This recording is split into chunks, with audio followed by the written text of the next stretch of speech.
Hey guys, welcome to the Field of 68 YouTube channel. If you like what you see here, hit that subscribe button and you'll get more college basketball content just like this.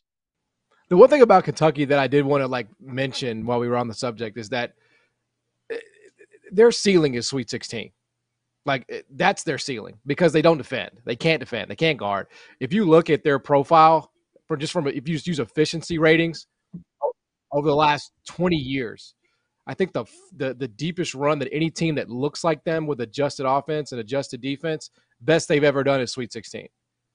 It's just so you're capped. You're just capped when you can't guard. And I do think, like you said, Rob, this Baylor team, that they're coming around on that end of the floor, and eventually, you will have to get stops, and it's why Alabama, for example. Hey, I got one for both of you.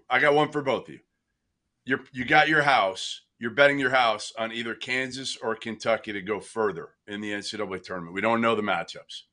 Who are you taking, Rob? I'm taking Kentucky. I'm taking Kentucky because I just don't.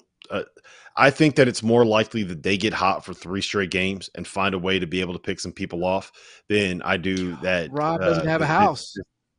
This Kansas. I don't see this Kansas team being able to make it. Mostly because I don't trust that a guy with a bone bruise that couldn't play 4 out of 5 games is going to be able to make it through the Big 12 tournament and then play 2 games in 3 days on back-to-back weekends. Good point. I'm not buying that he's going to be healthy. I'm not buying that a team with 4 guys is going to be able to make a run when they can't shoot. Like Kansas and Creighton have a lot of things similar to them in my eyes, guys, where you have four dudes and then you're trying to figure out who that 5th guy is in that 5th spot in the rotation. The difference between the two of them is that Creighton shoots the shit out of it.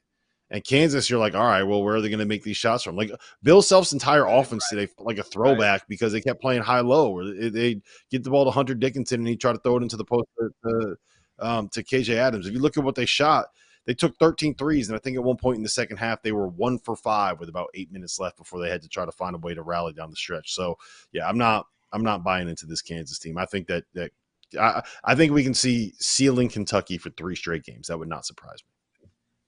Well, damn, Rob doesn't have a house. That's depressing. But he can probably come room with you. He can come room with you. All right, we'll come back. Jeff Goodman's going to react to Jared McCain's TikToks and also Duke's win over Virginia. We'll do that when we get back. You're watching and listening to the Field of 68 After Dark. Thank you for watching the Field of 68. If you've enjoyed what you've seen here, hit that like button, share this link with your friends, or check out the description for some other places that you can consume Field of 68 content.